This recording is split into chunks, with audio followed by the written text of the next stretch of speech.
कौन सा आंदोलन? वहाबी आंदोलन। वहाबी आंदोलन।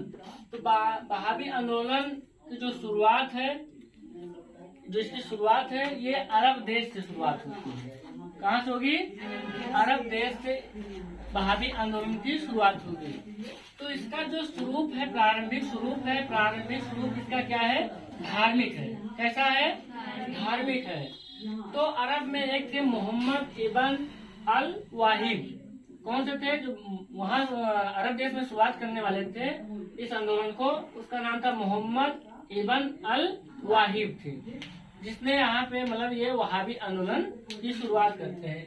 इनका जो उद्देश्य था दारुल हर्ब को दारुल इस्लाम में परिवर्तित करना, यानी काफिरों के जो देश हैं, काफिर मतलब क्या होते हैं? जो मुस्लिम नहीं है उन सारे को क्या बोला गया है? काफिर।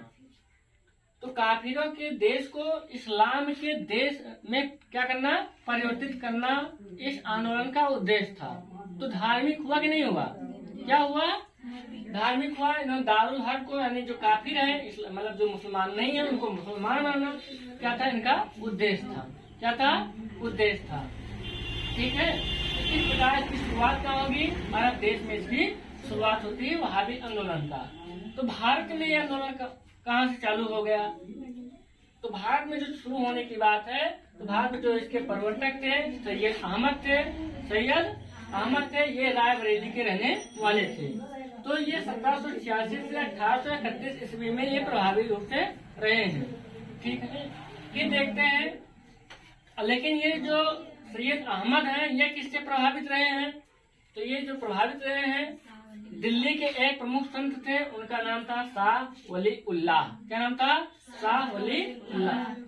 इन्हीं के प्रभाव से ये बहुत ज्यादा प्रभावित थे और प्रभावित हो करके एक पुनरुद्धार आंदोलन चलाया। और ये किसके हेतु था? इस्लाम हेतु। किसके था?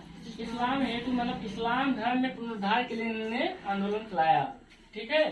फिर इन्होंने अपना जो सैयद अहमद थे, इन्होंने अपने को इमाम घोषित किया। इमाम मतलब जैसे खलीफा हुआ करते थे वैसे भी इमाम हुआ करते थे शिया और सुन्नी के बीच में। तो इसी में एक इमाम होते हैं, एक खलीफा होते हैं, मतलब धर्म गुरु। क्या होते हैं? इमाम मतलब क्या हो गए? धर्म गुरु हो गए। और अपने अधीन में 4 उपनेता को तैयार किया और अपना जो केंद्र इन्होंने बनाया वहाबी आंदोलन का, इन्होंने सिखाना को बनाया। किसको बनाया? सिखाना कहाँ है? उत्तरी पश्चिमी भारत में। उत्तरी पश्चिमी भारत में। और भारत में इसका उपकेंद्र कहाँ बनाया गया? इसकी और शाखाएं कहाँ बनाई गई? तो हैदराबाद में, मद्रास में, बम्बई में, यूपी में, बंगाल में तमाम शाखाएं, इसकी उप शाखाएं क्या हुई? खोली गई। तो जो केंद्र थे, भारतीय केंद्रों के बारे में हम लोग जाना। अब जब यहाँ पे जो कौन थे? सैयद अहमद। तो सैयद अहमद ने जब से यहाँ पे बहुत सारी संख्या में लोगों को एकत्र कर लिया वहाबी के नाम से, तो 1830 में इन्होंने क्या कर दिया? पेशावर पे आक्रमण किया और इन्होंने पेशावर को क्या कर लिया? जीत लिया। किसको जीता? पेशावर को जीत लिया। अब पेशावर अंग्रेजों के अधीन आता था। अब अंग्रेजों को छटपटी मच गई कि ये कैसा व्यक्ति कहाँ से आ गया कि जीतना शुरू कर दिया वहाबी लोग। तो इन्होंने क्या किया?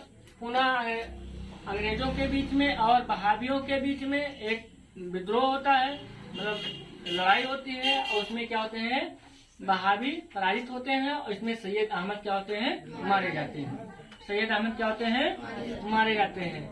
अब सैयद अहमद के जो उत्तराधिकारी हैं, सैयद अहमद के जो उत्तराधिकारी हैं, उनका नाम है इनायत अली। क्या नाम है?